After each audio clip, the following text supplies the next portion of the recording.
G'day everybody, and welcome back to another episode of Drones Down Under podcast. Again, all four of us, which is fantastic. How are we, guys? Absolutely freaking awesome. Thanks, Brendan. No, that's good. That's good. Look, I guess for us, this episode might have been a little bit last minute, but we've penciled it in. We've committed to it. So we apologize if it's a bit of a not much, but we're going to see what happens when we work on the fly a little bit. So the topic for today is really honing in and understanding the process around operating the drone or a UAV. So we're going to break it down a little bit and see what happens. But I think we're probably going to focus more around, I guess, the dominator of the industry, which is DJI. So don't want to overcomplicate it with FPV or anything like that at the moment. I think we'll just stick to DJI and using GPS, and we'll talk about ADI mode and all that sort of stuff. So yeah, stay locked in, stay tuned in. And if you're just listening or if you're on YouTube, make sure you like and subscribe and leave some comments or questions. That really helps us out to understand what you guys are really after. We're getting some comments, which is fantastic, and get some feedback. So keep it up, and we really appreciate you guys sort of jumping in on everything. So yeah. So I think from what we're looking at the moment, I think maybe we can drill it down based off starting from scratch and understanding controller modes from that aspect. And maybe from all four of us, we can just go through what controller mode we fly. And there are different modes. I think it's 1, 2, 3, I think 4. Is there only 4, Danny? Yeah, there's 4 as far as I know. Yeah, I think that's right. So I personally fly mode 3. Don't know why. Tried it one day and it stuck. So I've been forever mode 3, and it just feels absolutely normal for me to be able to fly in that mode. But I love how you're justifying this. I know. Yeah, for the people out there that don't know, Brendan flies in mode 3, where most of us just fly in mode 2. 99.9%. Yeah, which is pretty much provided to everyone off the bat. That's what they're all pretty much set on. But Brendan's a little bit strange and likes to do it on mode 3. So we like to give him a little bit of crap for it. Not that there's anything wrong with flying any of the other modes. It's like Holland versus Ford. Yeah. You just gotta understand it. I think it's worth trying them all out and seeing which one feels best for you. But at the same time, you got to understand that 90% of the industry is going to be mode 2. And if you're flying with someone else that flies mode 2 and you hand your controller over and it's in mode 3, you gotta really prepare that either change it before you hand it over or warn them, or at least they know that they need to check. They definitely need to know. Yeah, if you don't check, you end up going bad with the drone. Yeah. Personal experience. Yeah. So what's the so I guess it's something to be mindful of, right? If you're taking over someone's drone, just ask them what mode they're running on. If it's like a Brendan controller, you're probably going to be stuffed. So just remember that, Sean, when you have the jobs that come up with Brendan next. Yeah. Why is and then Sean's on Dummy of the Week. Yay! Easy content. We can say whatever we like about him then. Yeah, that could be fun. But I can blame Brendan because he's the 0.5 that actually uses mode 3. So yeah, I honestly don't know. To check. I'm trying to figure out. I'm actually just looking now to see what mode 3 is, and every time I Google mode 3, it comes up with Tesla stuff now. So for all the people listening at home, should we actually explain what the differences are? Like, we're talking about mode 1, 2, 3, and 4. What is it? Well, I'm no help to you there because I have never used mode 1, mode 3, or mode 4. I feel like Sean's about to explain it to us. I feel like Sean might too. Yeah, no. Probably explain mode 3, Brendan, at least that way. You have knowledge on that. So just explain that for people. So I guess when we're talking about controller modes, it's what each stick is doing on your controller. It's not flicking between ADI mode and GPS and sports mode. It's actually the controlling sticks of the of your remote, essentially. So when I'm flying in mode 3, the normal way, the left stick is forward and backwards, and then left to right. So it will swing left to right. There you go. Danny, if There you're you go, watching, Danny. Danny's got a controller there. And then on the right stick, you've got up and down. So elevation going up and down. And then you're turning left and right. So I think that's classified as yaw. It's completely opposite to mode 2. That's what it is. Yeah. Yep. Just to throw a spanner in the works. Just to throw like literally complete opposite. At least we know what the difference is now. Yeah. Does anyone actually know what mode 1 and 4 do to the controller? I was looking it up, but I know mode 1's kind of more set for. I know a lot more people I know that fly fixed wing planes. They fly mode 1 because the controls just work more fluidly. I can't quote on that, and I've got no idea how because I don't fly fixed wing, but most Could of be them just do. inverted controllers and stuff like that, I'd say. It's like when you're playing GTA and you just flip everything upside down. Yeah. Mode 1 says that it's like mode 3. So your left stick is your forward and backwards, and then it just flips with your yaw and side to side. So your left stick still does your left and right, so you yaw, and then the right stick now does the lateral movement of left and right, as well as going up and down. So a little bit different. Don't know why they give you options, but yeah. When this episode goes live, we'll post maybe a few little pictures on the screen so everyone can see the differences. I found a few good photos as well. Yep. There's arrows. There's no need to be cool. Just mode 2. That's all you need to know. Yeah. Default to mode 2. If you've learned in mode 2, just stay in mode 2. Unless you want to be weird like Brendan. And then there's no need to be unique. Maybe that's what it was. I was just going against everyone else's the norm. I was like, nah, fuck that. I'm going to be indie and be different, you know. Right on. So you mentioned before about these other flight modes, GPS, Sports, and Addy. What's the difference there? And also throw in Acro while we're at it. Oh Jesus, Acro. So I think maybe we can start with Acro. Acro is, from my understanding, is basically whatever position, whatever position you leave that drone in, it will stay. So it's not going to correct itself or self-level or whatever it is. And I'm 90% sure that's what FPV guys fly in. Most of them, if you're not learning. Acro is a good way of, an old school way of saying it. It's manual mode. So there's no sensors of any sort. You let go of the sticks, that drone will drop out of the sky. And it's where you get those cool cinematic movements that you're flying through like a bird, like that everyone's doing on YouTube these days. Yeah. And it's great fun. Yeah. And crashing, going through windows and crashing into bricks. So, and expensive and dangerous. Yeah. It's fun. Yeah. It's just expensive and soul draining sometimes, I think. Yeah. That's probably good. And fun. It's always fun. As long as you're happy to repair and spend more money and repair.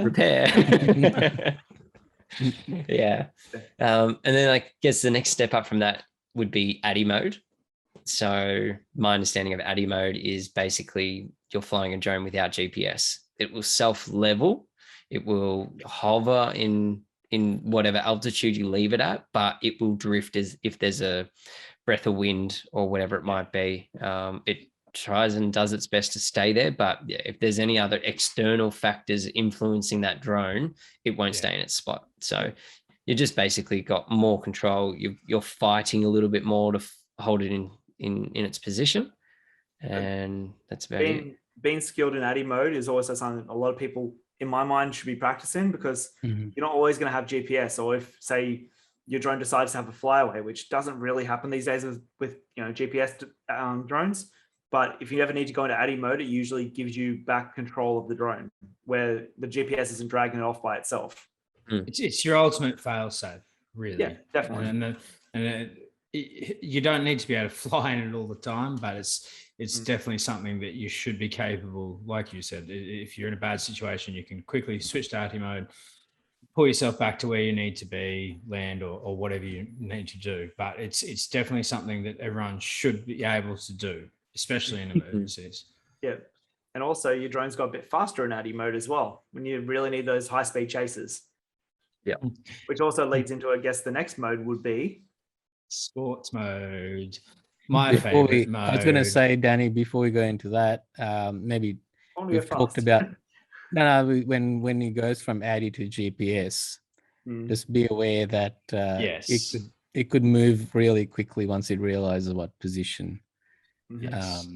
So just be very, because ADI doesn't, as has been pointed out, there's no GPS. If you switch it from ADI to a GPS mode like sports or cinematic mode of some sort, then it's going to try and find location and it could just dart across. Yeah. So a good example of when that happened to me as well, which I'll kind of explain for the viewers. When I was flying in a small corridor of concrete and metal, I was flying in ADI mode. But once I got over that, it went back into GPS mode, grabbed the drone and launched, full throttle in a different direction. Thankfully, I was able to bring it back. That's just because the GPS is different to where I think in separate parts or just in single one. And single. That's a win. That's a win. Oh yeah. So then going into probably then into sports mode. I've had some fun experiences in sports mode. But basically, yeah, I like to explain it like Wii mode because it really is. Again, I suggest people try it, but a word of warning, take it into a really open area and be aware. Basically what it does is it switches off all the sensors on your drone. It's got no, I guess, safety features on, and gives you the capability to go at full speed. So I think for Phantoms, I think it's around the 70 kilometer mode. Correct me if I'm wrong. 70 kilometer an hour. Yeah. And you may not think that sounds that fast, but that is very, very, very fast. And there's no friction like a road. It's no. to slow you down. Exactly. It is really cool, but again, it's just one of those things you need to be careful with what you're doing because all your sensors are off. So if you come flying up to an object, which, well, these guys have just seen me do, you're coming up to an object at full pelt and you do not pull up, you will hit it. There's nothing to stop you. There's no contingency there. So it does have its place, but it's definitely something where you've got to be aware of your surroundings. Would you say that you need to allow more time to actually stop the drone? 100%. 100%. You think of it almost like driving a car, isn't it? Yeah, like if you're going quite fast and to slow down, you need it. It's not like you can pull back on the throttle and it just goes, oh, yeah, that'll do. That's enough. Not when it's traveling at 70k an hour. It needs room. So hence my advice, if you want to test it, do it in a very open area. Yeah.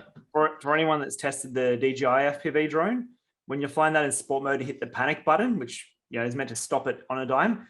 It stops on a dime. It's mental. It sounds like it's just going to break through itself, but it stops within a meter. I wondered how well that worked. Way too well. Like I was scared. The noise it made when it stopped, because it comes up and stops horizontally practically. Yeah. If you ever get a chance to do it, it's pretty nuts. Like just smack up the sport mode, just full throttle, and just hit that button. One day I'm buying one, Danny. One day. I haven't got there yet, but one day in the not too distant future, I will buy a FPV. DJI will sponsor us one day. One day, I think. Yeah. If you're listening out there, the powers that be, DJI, always looking for sponsors. Yeah, I think there's a requirement for 4 FPV drones. Yes, 4 FPVs, and they want to throw in a couple of Matrice 300s or something. No, it's screw the 300, straight to the 6. But anyway, getting sidetracked. With P1s, I think. P1s. Now we're getting sidetracked. That's Let's actually, I like that. Let's do that. Let's make them do that. Let's make them. Wishful thinking. Yeah, with the giant influence we have on this podcast right now. We appreciate all our listeners. You guys are absolutely amazing. Yeah. If you know maybe someone, help us, just flood them with inquiries and just say, guys, the Drones Down Under podcast boys need M300s with a P1 each. Doesn't Sean have 3? Yeah. No. Man, if he had 3, I would tell him to send me one. Dear. So I've been trying to get approval of 3, but no, I don't. Yeah, that's the hard part. The gatekeeper says no. Computer says no. So what's an example of, so obviously we've got GPS. I think most people will turn on the drone and everyone knows you're automatically in GPS mode. So obviously that holds you in place. You can sort of put the remote down, not have to worry about it. Almost it'll sort of move within probably 50 centimeters of itself within its position. But with each mode that we've got, like maybe Danny, from your experience with creative and things like that, and you as well, Ty, what are some examples of why you would use ADDI over sports or sports over GPS? What do you guys have any examples? We use ADDI mode quite a bit when we're, say, doing car chases and that, because that way you're not relying on sensors. It depends on how you're flying, depends on the environment, what's around you. But say you're in the Inspire, chuck a long lens on, put it in ADDI mode, you'll get a much more fluid shot, but also then there's a downside that you don't have as much control of the drone when you need to pull it up. But on the Inspires or say the Phantoms, you flick a switch and it's back in sports or GPS mode. But you just get a much more fluid shot that doesn't look like it's been held back, where GPS kind of does hold the drone back in my mind. Yeah, 100%, Danny. I'm with you there. I mean, for sports mode, I mean, I've actually never actually used it for something specifically creative. I think if it ever did get used, it would be used in something in a fairly fast-paced environment that had a lot of room to move. The only time, pretty much, like the only time that it did come into thought with the use, so I was doing a car video, a friend's Maloo Ute for him selling it, and we were playing around with the sport mode there a bit, but I chose not to use the footage because I liked it was a lot cleaner when he was a lot slower. So, but in that kind of purpose, that is potential where you could use sport mode. Otherwise, it really is only for a good. Think of it like a drag car, good in a straight line down the guts. You know, no interference. You'll get what you want from it. But come into that first corner, you want to flick it back a mode. Yeah, exactly. It's really good in a straight line. Let's just put it that way. Yeah. So, Sean, would you ever use ADDI mode for anything from an inspection point of view, do you think?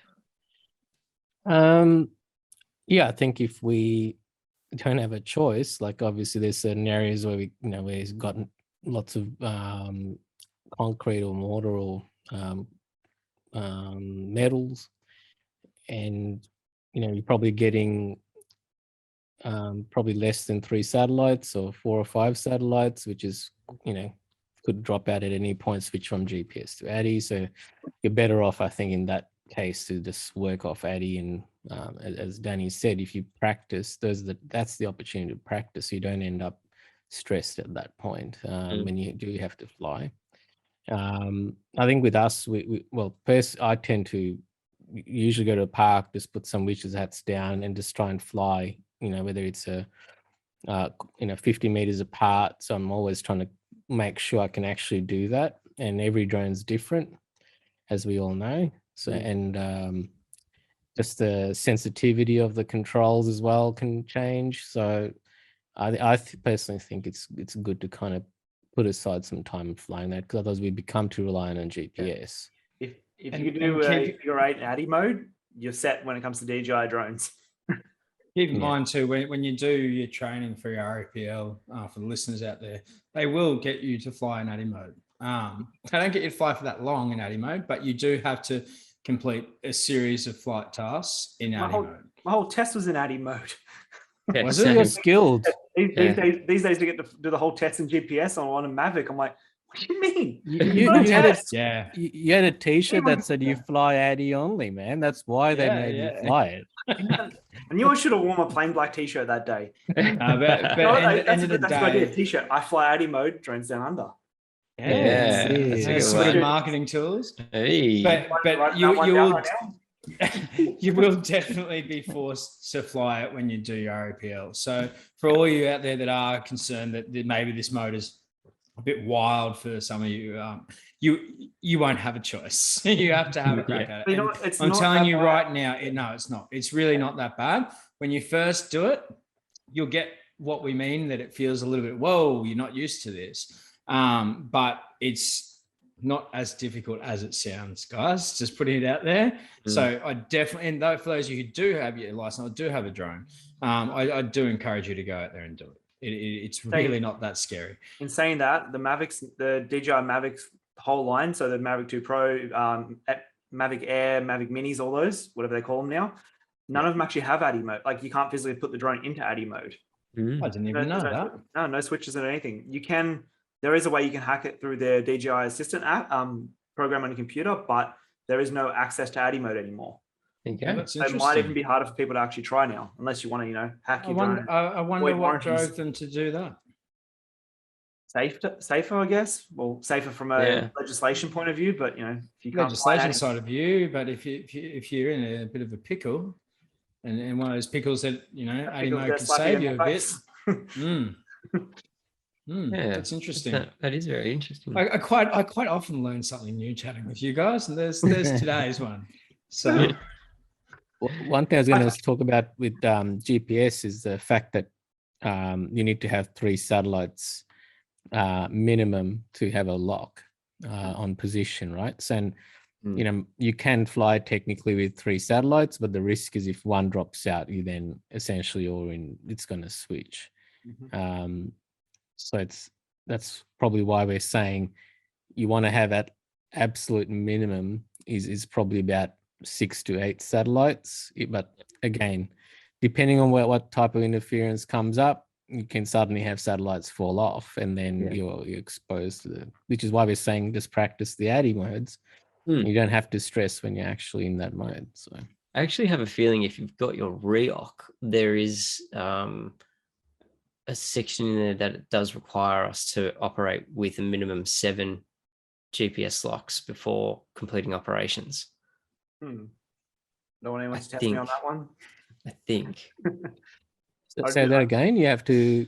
I think from memory, I'll have to recheck the procedures and manuals, but I'm pretty certain that CASA outline within those that you have to have a minimum of 7 GPS locks to be able to complete the operation, which is normal. Like I don't think from a DJI perspective, it goes from yellow to green unless you do have 7. So, and when you're flying within that ready to go mode, no, not ready to go, takeoff mode or something like that. I can't remember what exactly it is. You can take off, but it restricts you on altitude and things like that, how far away the drone can fly until it gets that lock on with the GPS. This is if you are in GPS mode. So if you're in GPS mode, DJI will restrict you until their system is satisfied with the GPS lock to be able to go and fly. Yeah. So I think it locks it to like 10 or 30 meters or something, doesn't it? Yeah, I think it's 10 meters. A good little workaround is you switch it into ADI mode and fly off, then let it get you. Yeah. Don't do that if you're not competent at it, please. Yeah. And another thing, if you do that, if you do that, you have to keep in mind that if you're relying on the return to home function with DJI, that if you're flying off and you're halfway over a river and you've taken off in ADI and flicked to GPS, your home point might be in the smack bang in the middle of that river, where if you're running the battery to return to home automatically, it's going to be coming to the middle of that river or wherever it is. So just got to keep in mind what you're doing. RTK and all that sort of stuff. There's a whole bunch of other things that we can talk about too, but fun topic, that one. But I think today, we'll just focus around obviously the controlling and flying and things like that. But I think within that DJI ecosystem, we've got we go from our flight modes, GPS and things like that, but then they've also got their shooting modes.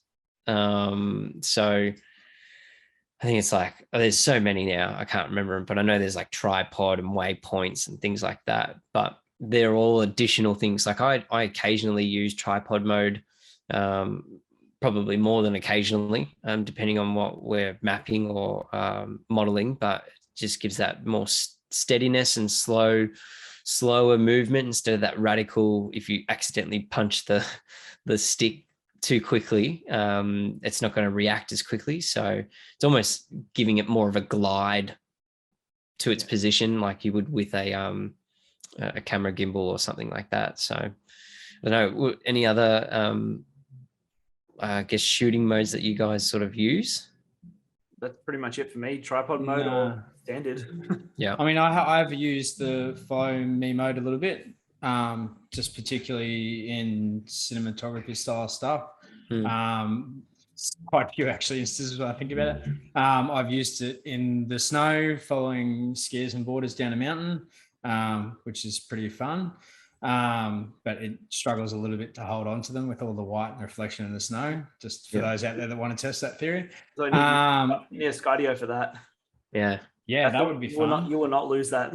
No, that would actually be really fun in the snow. But then the other times I've used it has been, essentially doing car videos and things like that. And where you can, for those at home that have never seen the follow me mode on DJI drones, you essentially, when you have your picture on your screen, of what you want to capture, whatever your object or person or vehicle, whatever it may be in the middle, once you go into your follow me mode, you'll literally press onto the screen and draw a little green square essentially around whatever it is that you want to capture.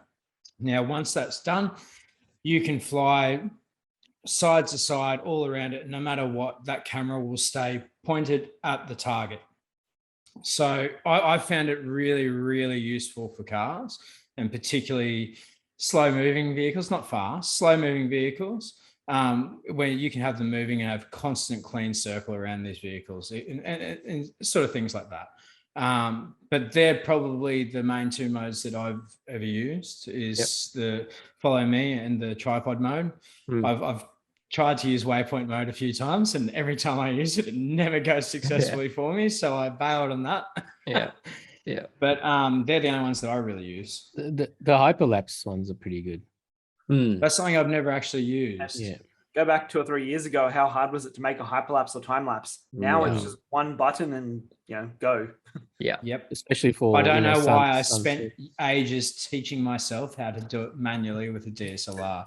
Because literally about the same time that I finally worked out how to do it properly, all these apps started popping up and things in your phone and everything else where I'm pressing one button and oh my God, I've turned it into a hyperlapse or a time lapse. I'm like, God damn it.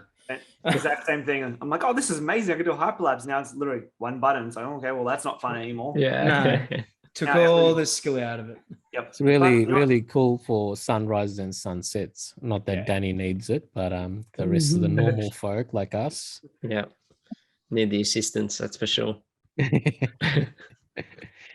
Yeah. Set up the camera, hit record, fast forward. Yeah, I think I don't know, it'd be interesting to see what other people, I guess, if anyone's listening and use DJI, which I assume most people would, it would be interesting to know what you guys use maybe on a regular basis. So maybe just send a comment or send us a message. It'd be really interesting to know what you guys are using, because everyone's different. Everyone has different use cases, or they might use a different mode for something that we haven't thought of using it for before. So it's always good to hear what everyone else is doing as well.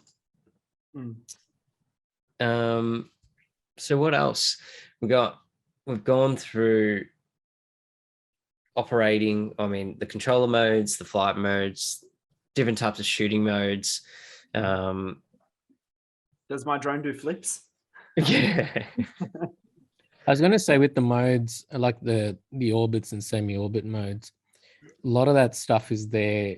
It's great when you're starting out, but I think it also takes away you sort of practicing as well. Like Ty said, he's learned how to shoot a hyperlapse, but you just put the drone in the air and go, oh, I just want a hyperlapse for 2 minutes. I'll just say I've got 100 photos to shoot every 2 seconds, and you don't really understand how that all works, right? So I think you're better off, like we talked about the 80 stuff, to go and practice some of how do you control a drone with 2 sticks to do a semi-orbit, for example. If you put it in a tripod mode, it's going to slow it down. You can fly.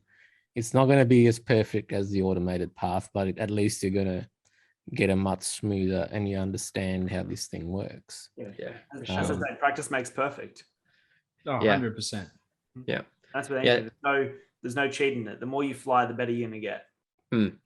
Yeah, the more hours you have behind the sticks and getting used to that drone and everything like that, it's only a positive thing to have in your back pocket as an experience. Age-old thing, practice makes perfect. Like we've all heard about it all throughout our lives, from our parents, from our grandparents, from teachers.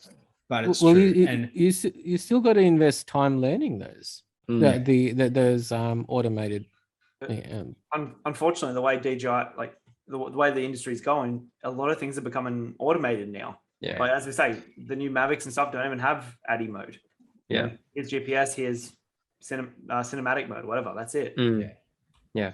And then you go to the complete other spectrum, Danny, and you got like something like Skydio coming to the market that it's completely autonomous. Yeah. So as I say, when you fly the Skydio, you're flying the autopilot that flies the drone. And it's freaking awesome to watch. Yeah. Yeah, like, I mean, I love all the automation side of things. So don't get me wrong, there's a lot of it that makes our lives easier. But I do always maintain, and I think this goes from everything from hyperlapses to, you know, flying an ADI, everything like that. You should always know how to do something manually. It doesn't mean that you need to do everything manually. And trust me, I'm not that person. But like, I used to do it a lot with my photography stuff. End of the day, especially now in the modern day and age, like Dan's saying, there's an app for everything. You can do everything a photographer spent years learning how to do properly with a click of a button these days. But if you don't understand how that works, you always have to rely on that automation. So, you know, I used to think of it in photography side of things, particularly because you don't always have the same camera. And funnily enough, between DSLRs, they are really goddamn different. And drones are no different. Obviously, the DJI drones have a very similar setup, a very similar operating system, etc. But you still need to know how to do these things.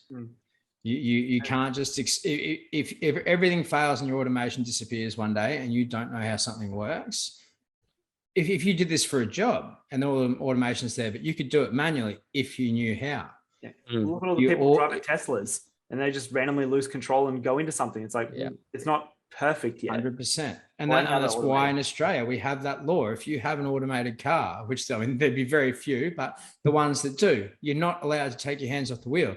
You can have it in automated mode. You can grab a Tesla, spend the $2,500 on the software or whatever it is to put it on there, and your car can drive itself.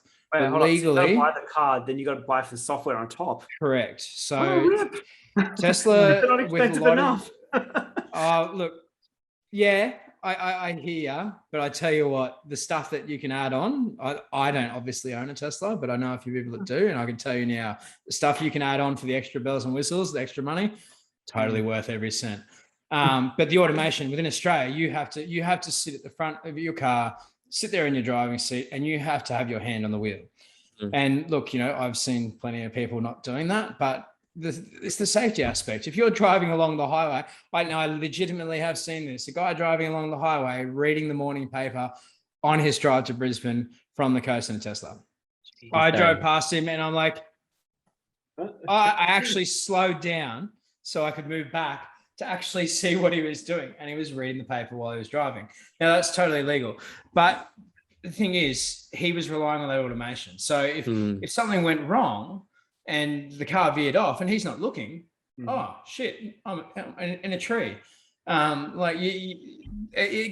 goes for, it's extreme analogy, but same goes for learning things manually. If you know how to do something, you're always safe. Well, you can always do it. It may not be the easiest way of doing it, but you can always do it.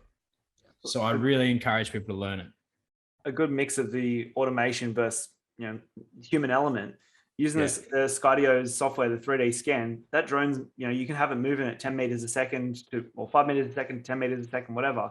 And it's going full throttle around whatever your asset may be that it's modeling. But your finger's always going to be on that trigger at the odd chance that that computer system hasn't seen a person walk, you know, that's happened to walk through your area of operations or something. Yeah. And, you know, it may be an autonomous drone, but it still needs that human element. Yeah, at least for now it does. Yeah, at the moment, until we become... We've still got jobs for now, guys. Redundant, yeah. Yeah. But I think also, like, even with the amazing technology that Skydio is bringing, I think also having the intuition on understanding of flying everything manually, or you controlling it, whether in GPS mode or whatever, it does give you full control over everything and the way you capture as well. So machines and everything are only as good as what they're kind of built to. And there's always a human element that there's going to be required to sort of see something that the computer system doesn't see, areas of interest, or if you're doing a facade inspection or something and you find something that is a little bit worse for wear compared to everything else, you can actually stay and spend 2 minutes focusing on that area, getting really good shots. Whereas if you're automating it, it's just going to breeze past it. It's just going to collect probably 1 or 2 photos, and then that's it. So you got to think about the other elements as well, as understanding on how to control. Like I think one of you guys said, controlling the drone and doing an orbit with the 2 stick movements to keep the same distance from that object while you're rotating around, and you're using your pitch and yaw to be able to keep the camera there. Then you have to think about, okay, am I going to have to change my camera angle? Am I going to get closer, further away? All those things are really, really good skill to hone in on when you're operating a drone, whether it's for video, for inspections, everything. That skill of operating multiple different movements at once is really, really important. And it's really difficult when you forget your strap for your controller. Yes. And you have to do that. You'd be surprised how much of a difference a lanyard makes. Yeah. And it's how much a difference I've forgotten. And you'd be surprised, how many times I've forgotten my strap as well. And you get out for something where it's going to be sitting in your hands for a long period of time, and you don't think about it till you're about second battery in. You're like, oh shit. We did a shoot at a raceway or Eastern Creek Motorsport Park, a couple of months ago, and that was a full day of that was 20-30 sets of batteries on an Inspire, and I forgot my strap. That sucked. It was a long day. By the end of it, my hands were just beat up pretty much. Yeah. And your biceps, like your arms, your shoulders, you just crunch up, and you're just trying to hold everything. Yep. Yeah. The less fatigue you have, the better your day is going to be, I think. So, yeah. I think I heard this a little while ago from someone who's been in the industry for a really long time, but they used an analogy, and it's stuck with me for a while, and I'm still use it every day, and I sort of relate it to other people who are flying. But what they said was, slow is smooth and smooth is fast.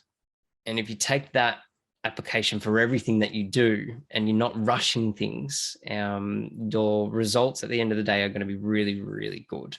And you can take that sort of analogy from setting up your pre-flight checks, everything like that. If you're going through your motions, you've got a routine, you've got the understanding on how to do things, and you're not rushing, you need to put the propellers on, you forgot to take off the lens guard, turn the drone on, the gimbal stuff. If you go through those motions and do it smoothly, it's at the end of the day, it will, compound, and you're finishing that process a lot faster than anyone else would without processes in place, or taking their time and really doing it right the first time, instead of maybe having to do it and go back and get more photos. So yeah, nice little one for you guys and the listeners. Maybe take it, put it in your back pocket. That's a good one. I think he's set on it. Yeah. Give me one. That's a good one. What about I guess around gimbals and the gimbal settings, and maybe even the camera settings as well, when we're dealing with DJI? I know some drones annoyingly don't have the numbers next to the degree of angle you have on your drone, which with certain applications with photogrammetry and modeling and things like that is an extremely frustrating thing to try and figure out. Phantom 4 Pro. Yeah. Phantom 4 Pro, you piece of shit. It's got really nice little dashes. That's not going to help our DJI sponsorship, Brendan. But you can spend an extra. Those dashes are 10 degrees each, aren't they? Yeah. They are, but I don't do public math. But so I don't count. Just a tip, just tell me, Brendan. You can pay an extra $4.5 grand and buy an R2K drone, and you get that. All right. Yeah. See, I'm a tired ass and don't do that. Brendan knows how to fly in ADI mode. He doesn't need RTK. Yeah, that's right. No, I'm talking about the degrees. It tells you the degrees. Yeah. Yeah. Yeah. I think the Mavic 2. Brendan can also shoot within a shutter interval. Yeah. A lot of improvements that can be made. Yeah. We've sorted that out, mate. But honestly, like when it comes to like say gimbal movements, everyone's different. Like 2 jobs I had today, between each job, the gimbal movements were all different settings and whatnot. Just because you move to what works best for you or what's best for the environment. You know, if you're chasing cars, crank all the settings to, you know, lowest or highest, whatever it is, max them out. If you're doing cinematography flying through a house, you want that slow and steady. Well, there's no real right or wrong answer. It's just depending on whatever you're shooting, change it to those conditions. Yeah.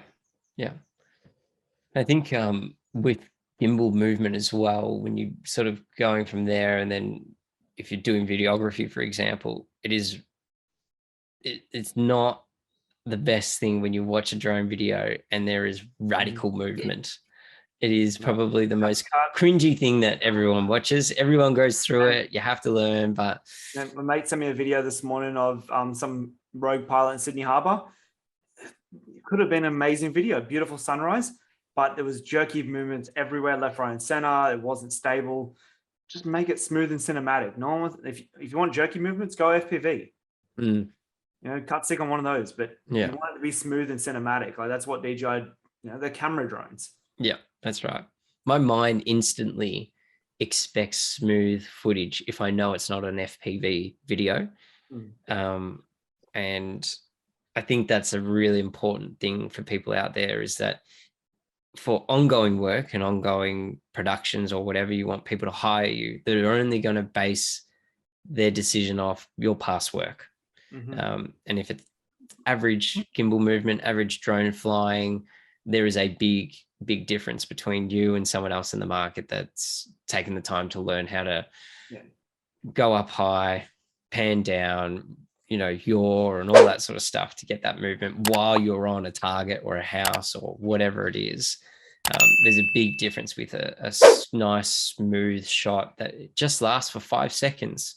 And, you know, it's quite interesting when you're out there and you pick a target and you go, okay, I'm going to do a quite interesting maneuver around this. It needs to be smooth. It needs to be pitch and yaw, and the gimbal is going to be moving at the same time. And holding that shot for 5 seconds as it's moving around that object, it's actually quite difficult without it sort of your brain sort of phasing out and you kind of like overthinking things and you're like, oh, it doesn't look that good. And you know, it takes a couple of goes. Think of it like a pizza. Less is more. You don't want to have 30 ingredients on a pizza. It's good chef one. Oh, there you go. Daddy's recipes.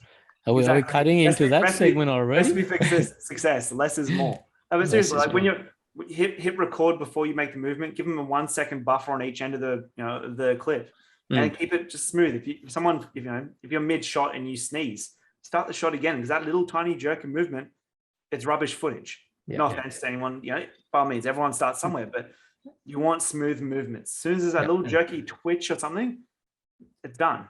Restart it. Hit delete. And there's a lot you can fix in post, and there's a lot you can't fix in post too. And unfortunately, there is a limitation to bad piloting, in the sense of particularly obviously the capture, not so much the flying itself. There is a lot in capture that if you do it really wrong, there is no fixing that. So 100% what Danny's saying, you go do something, you make a mistake, or you move a little bit or defer a little bit, go back and do it again. It takes you 5 seconds.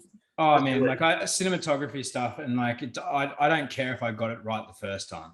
End of the day, even if I got it right the first time, I'm still going to go back and do it probably 3-4 more times, just in case. Because you honestly never goddamn know. You're better off having more. You know, there's nothing wrong with capturing more. Exactly. In the end, it's data. Like you can hit delete if you're not going to use it, and it's gone. Exactly. You know, I'm sure all of us have terabytes of data sitting around, or just massive NAS drives full of useless stuff. I don't delete my photos. You know, I go out for a morning, I might take 100 photos. I'm going to post one on Instagram or whatever. Like there's always something there, but it's still data in the end. You can delete it if you need. Yeah. But just get that shot.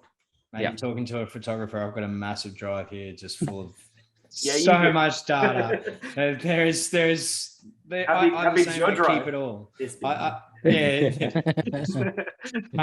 But like, you will have a lot of data when you're capturing stuff. You're always better to have more than less. Yeah, for sure. And I think when I started out, and as you learn, the process of actually acquiring the information that you get, whether it's a photo, a video, whether you're doing it for photogrammetry or 3D modeling, mapping, whatever it is, the most important part of what we do is the capture process. If you stuff that up, everything after is useless. Your whole day is ruined. Exactly. So if you can, whatever your area of expertise or your niche is, if you collect the information in a specific way and consistently, you're going to have really good results all the time. And the only way you're going to be able to do that is if you put a lot of time and effort in learning how to operate the drone that you have, and then honing in those skills around the niche or the topic or area that you're trying to get into, or you are in. So everyone's a bit different. There's overlaps between everything, but it really comes down to understanding how to operate the drone in a really good way, so that whatever you're collecting, it's going to be good. And it's not going to take you 100 goes. It might only take you 5 to 10. But every time you're out there, the more you practice, the quicker you get, the better you get, and the more profit you make. As I say, practice makes perfect. That's it. 100%. Whether it be, the real estate or photogrammetry, whatever. 100%. Practice. Yeah. And I'm pretty sure 100%. We say it in nearly every episode of Drones Down Under podcast. Yeah. That's right. As I said, and even if you get it right the first time, do it again, then do it again, then do it again, then do it again. It doesn't matter how many times you grab it. I mean, I've had one I can particularly think of, a real estate job I did out in North Brisbane, in a very picturesque location out near Sanford. And the whole point was getting this nice flyover, very, very picturesque, straight down over the top of some trees and lifting up and then coming up over the property, over and into the sunrise, into this dam. It was a beautiful shot, as long as I got it, obviously. Now, I had one of those moments where no matter which way you did it, you were not getting it right. And I would say I probably took about 25 passes at it to get it. And the one that I finally did, I was jumping up and down like a school kid because I was pretty stoked at the end result. But my point being is that it doesn't matter how good you think you are, do it again. Because the chances are you are going to find something in it. And the more you have, the better you have, the better situation you're in with the data you have. For sure. Because you got to think about, most of the time we're all standing looking at an iPad mini or a crystal sky monitor or something, and then you take it back and you're looking at it on your full high-res screen and you're like, that looked way better when I was filming it out in the field. And then you get back and you're like, Jesus Christ, that's pretty horrendous. So that's a good point. I try and take, whenever, obviously if we're working, we'll have our laptop, but you want to look at it too. But obviously if you're on holiday or something, you're not going to be carrying your laptop to check everything. But I do. For sure. Of course, you're an influencer though, Danny. So normal people, Danny. Normal people. I go on a holiday. If I'm going for breakfast, I'm taking my camera with me. Because it might be a nice sunrise. Yeah. But I think as well, depending on what industry you're going in, like I said before, there's overlaps between video skills for inspection skills. So some requirements for inspections are video inspections. So if you don't know how to film something, it's nice and smooth, then you're going to hand over something that's rough, really quick camera movement angles and everything like that. The people that you're going to give it to are just going to be like, what is this? What am I looking at? There's too much distractions. There's too many quick movements. It's more like if you're doing say a gutter inspection, which is very unlikely you're going to film, but being able to fly along that gutter, keeping the same line the whole time, same altitude, and keeping everything in focus as well. Compared to when you're flying, someone else flying has never done it before. It's going left, right, up and down. It's sort of moving all over the shop. Got to understand that, you know, the air coming down from the drone's propellers hitting the roof is going to be different to the air that is missing the roof. And you're going to have some movement. So you have to understand all those bits and pieces around how the drone's going to react in certain situations to be able to counteract it or whatever it might be. It's like when you try flying indoors. It's very different. There's a lot more dirty air in there. Absolutely. Have you, Danny, had any experiences in the past that you kind of have taken your, I guess, maybe video skills or one of the skill sets and transposed it over to something else within the industry? Kind of good example where you talk about gutters, actually, I think might kind of work. So we had to do a gutter inspection. Funny enough, was video, which we tried to push a model, but you know, they wanted video. Yeah. It was 200-meter long warehouse by 50 meters. That was one very long video, and trying to fly that as a perfectly straight line was so much harder than I thought it was going to be. Like 200 meters up, 50 meters across, 200 meters down, whatever, around, but keep that same height, same focal point the whole time. And if I don't fly that often, or I just thought of it as my first job, there's no way I would have been able to do that. And it did. It took me probably 2 to 3 attempts to actually get it to what I was happy with. And yes, it was a long ass video. And you can't move too quickly, because obviously the quicker you move, you're not really, because it's going to be blurry and it's no point for inspection anyway, right? Exactly. So, that's exactly right. We think that just hold that angle for so long. Like you think about your thumbs are holding very slow. You know, in one twitch, and you know, the footage, I'll admit it wasn't 100% perfect, but they got exactly what they wanted out of it all. And I think that's another. Perfect. Go fly around your gutters in your house. If you live in a block of units, go fly around the top of the units and give it to your strata manager. And then send them an invoice. It's the best way. Exactly. Get straight into the drone industry. With all the storms that are hitting the East Coast right now, especially like Queensland, roof inspections, best thing right now. You know, chuck your drone up at the storm that hit Southwest Sydney a week or so ago. You know, my brother-in-law put his drone up, and you know, he managed to see all the damage done to all the roofs around the area. You know, the community loves him. I don't know actually what the results were, but anyway. But what else? Is there anything else we wanted to cover in this sort of topic around drone operations, flying, and really just, I guess, honing in on the skills? Or is there anything I've missed that we needed to cover? I don't think we talked about saying practice makes perfect. Did we cover that? I don't know. I don't think we did. That's all I can leave it on. Yeah, I think that. It's advice we've all had that is still very, very, very worth it. Practice makes perfect. You know, you could have 200, 300, 600 hours on your logbook, still practice. Now, I know pilots that have gone, say, a month without flying their drones. As soon as they pick up the sticks for the first time, they can't fly straight. It's like getting on a bike for the first time in 20 years. It hurt a lot when I did that. So for practice, we've all experienced it. What's the best, is it a figure 8? Is it a 4 cones, safety tie? Safety tie's got plenty of cones. They have to be Bloody beautiful. What was that, Brendan? What was that? Bloody beautiful cones. I think we have to reshare that on the social media pages. Hell yeah, we do. See the video. The t-shirts are I was about to say, if someone has anything to do with it, it's going on a t-shirt. So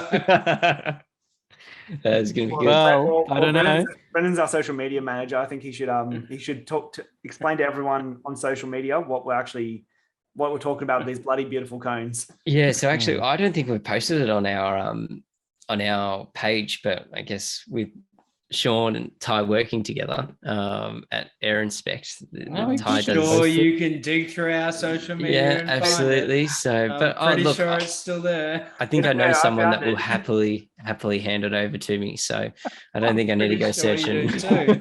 do too. I'm just working through. Do we go with the I only fly Atty? That could be massive. Could be massive. No, I think both of them are a good idea. The safety tie is definitely going to be the most popular one, but Yeah. Who wouldn't love safety tie just on every bit of clothing they have? Just his little head on there. I was just trying to think, when it's easy to get, we talk about practice makes perfect and all that, but some of the ones that I sort of do is the figure eights, obviously in Addy. Then you obviously fly the cones in a rectangular or square, whatever it is in a park. The light posts are really good as well. Just orbiting a light post to practice the two control sticks. Anything else that you guys even doing what you have to do in your RPL, the age-old thing where you pick up, you fly around in a circle, and you fly like a plane, and you fly in, you fly down, you come low, and then you fly back up, and you fly back around in a circle, and just any of those basic movements. They might sound really boring for some of the listeners and stuff out there, but all those basic movements come into play a lot more often than you think. And those basic movements, having that down pat, you'll be an expert pilot in no time. Just keep practicing.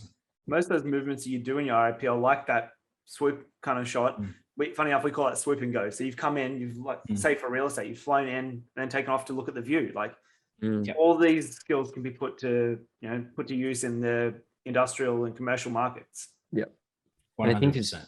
I think as well, when you are doing those basic movements, once you've got the control under control, the drone under control, and you're actually maneuvering the drone properly, throw in a gimbal change. If you're coming in and doing a touch and go, come down, pitch the gimbal downwards to the ground. As you're going back up, you want to raise the gimbal back up, camera looking upwards. And then as you're turning, you're doing the same thing. So it's not just about the basic movements. It's also adding in other elements to that basic movement so that when you are out in the field, you're completing the basic movement, but you can also control the gimbal or whatever else it might be. Pitching and yawing. Yeah, exactly right. Because we all know the shot. We all know that really nice coming in low, get to that house or whatever it is, and then you're coming up and you're going over the beach and there's a beautiful sunset. But when you break down the elements of that video, there's a camera movement, there's a pitch, there's a yaw, there's deceleration, acceleration, going up and down. Like there is so much going on in those footage that the operator is probably, like you said, Ty, you do it like 50 times to get the right one. And we only see the right one. We don't see all the stuff ups. We don't see the gigabytes of footage sitting behind it that no one's actually going to show. Yeah. That's why I literally never, ever, and I mean never, will ever believe a pilot that tells you they've never crashed. Yeah. Because I'm sorry. Nah, I don't believe you, Danny. I guarantee you. A couple of times. They're mighty words. But that's crashing a drone. That was the first time I ever flew the thing. I squashed a LiPo battery.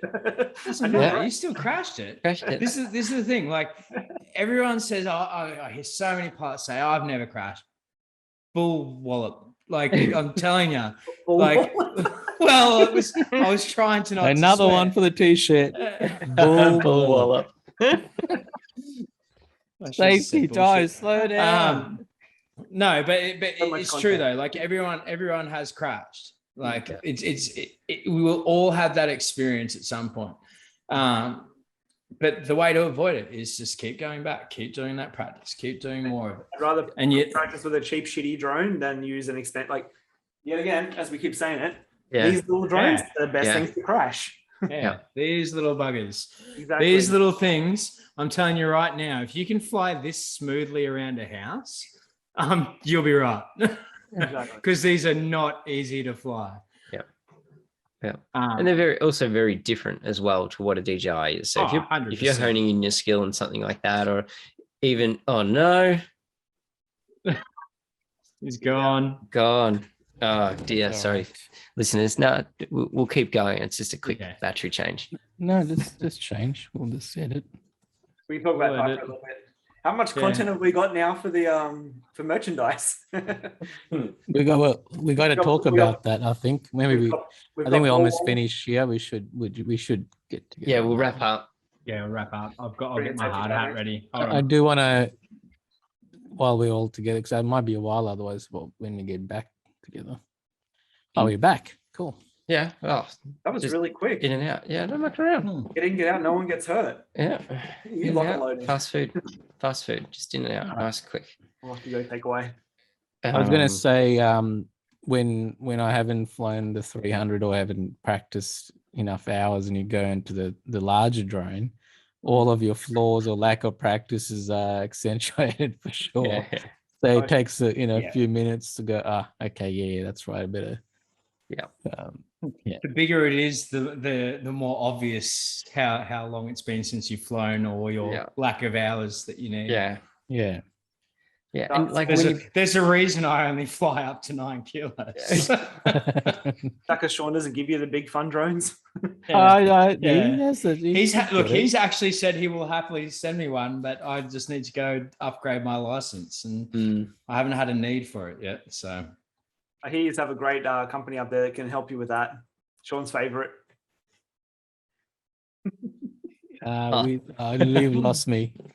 to get the training done. Hold on air. There we go.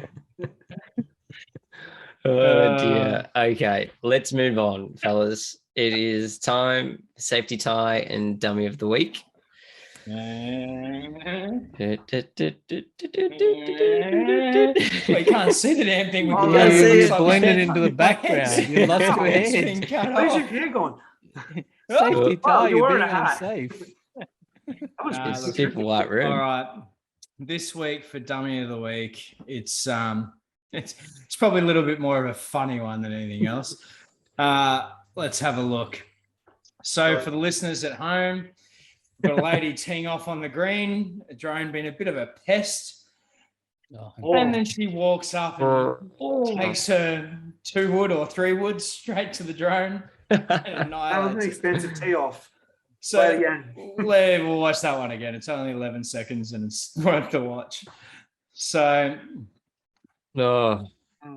I mean, speaking from someone who's played the odd bit of golf, I really would be about as happy as she was with the drone sitting behind me while I was teeing off. Now, moral of the story here, like I'm going to assume by the actions taken here that this lady had absolutely nothing to do with the drone. And I would say it was somebody with a new Christmas toy trying to be a bit of a pest. And learnt the hard way why not to be a pest to people with the drone. Or she might have left it hovering while she thought she'll have a good tee off, and it probably didn't work as well as she thought. That is also potentially what could have happened. You never really know for sure, the joys of videos on the internet. But anything you guys have got to say about that one? Drones and golf. Don't mix. I've seen some good FPV footage of where they've chased golf balls, and that's awesome. That is sick. Really? Yeah. Dude, Google that, YouTube that. Okay, Yeah. I'm That's definitely YouTubing that after our podcast.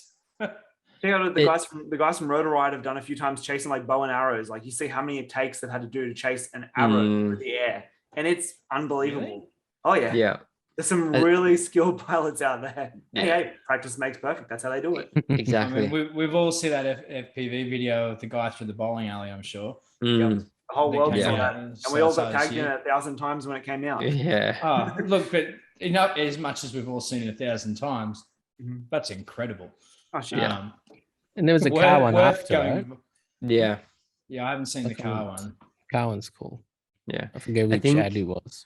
Yeah. I think when a video from the drone space has gone viral when people outside the drone industry send you the drone video. Yep. 100%. So I'm sure, like many of you, I get the tags in drone stuff all the time. Yeah. Sometimes they're great, sometimes not so much. Yeah. Sometimes you're like, I saw this 3 years ago. Yeah. It just that casually actually happens a resurfacing. lot. It does. Like surely we've all seen the bottom of the chair that's like, oh, my drone won't work. It's like, yeah, it's a base of a chair, wheelie chair. Yeah. Yeah. Cool. Haha. LOL. Yeah. Yeah, but with that video type, I don't know. Again, like I think you're right. I think they're being a pest and whatever, but why like golf is one of those games that is frustrating as it is, and then you want to be coming around and be a pest and sit behind them teeing off, like especially on the tee. Like it's the one place that everyone requires just a fraction of silence for 2-3 seconds, just so I can get my brain enough to smash a ball down the fairway. Happy Gilmore, run and swing. Yeah, 100%. But I'm telling you right now, if Gilmore was running up for a swing, he would have been really annoyed by that drone as well. Actually, yeah. So, but can we all just appreciate like that first swing on hitting the ball was pretty but taking out the drone was a fucking great swing. Great shot. Brilliant. Yeah. Dedication, even in the face when he said this is a I'm surprised she didn't go back for a second strike or a third once it hit the ground. She looked like she was pretty peeved off. But that is also for the listeners out there why you don't pester people with drones. Not only was it completely illegal what they were doing, because they were definitely not outside 30 meters from the subject, being the lady with teeing off. But it's completely unsafe. And on top of that, you will likely lose a drone. It's quite common. I'm sure if a lot of you jump on YouTube and have a look around, there is plenty of people that learn the hard way that people don't like being annoyed with drones. Not so much in Australia, but I've definitely seen in the US where people have shot them out of the sky. Plenty of videos in Australia of people throwing things at drones. I've actually seen it in the flesh. Someone tried to fly over a music festival with a drone that wasn't anything to do with the music festival. And people didn't like it that were in the crowd, and it became a target for anything and everything that a crowd of probably 2,000 people could find to throw at it. Never hit it. I tell you what, though, the footage would have looked pretty goddamn cool. But again, completely illegal. End of the day, these tools aren't designed to be peeping toms. They aren't designed to be a pest. Yes, they are fun, but this is what gives a bad name. Like in the end. Exactly. Like, I mean, this is why people have the view that they do of drones, from people misusing them and doing things they're not supposed to be doing. So for those of you out there, take this as a lesson. Definitely don't fly a drone next to someone playing a game of golf, because that's what will happen. Because I'm telling you right now, if someone flew one next to me while I was teeing off, I would probably do the same thing. All right, guys. Well, maybe we can wrap it up there, and a bit of a shorter episode for everybody, and a little bit pretty informative as well. I think we broke it down pretty well. I think everyone stay tuned. We've had some pretty good interview podcasts over the last couple of days that we've got in the bank ready to go. So definitely stay tuned, because we have some really, really cool people coming on and telling their stories. So stay tuned. And if you've got any topics or areas that you guys want us to cover or talk about, send us a message or leave a comment on our YouTube or Instagram posts, whatever it might be, and we'll go from there. Happy days. Awesome. All right, guys. We'll speak to you soon. Peace out, Have a good Ladies, gents. See you later.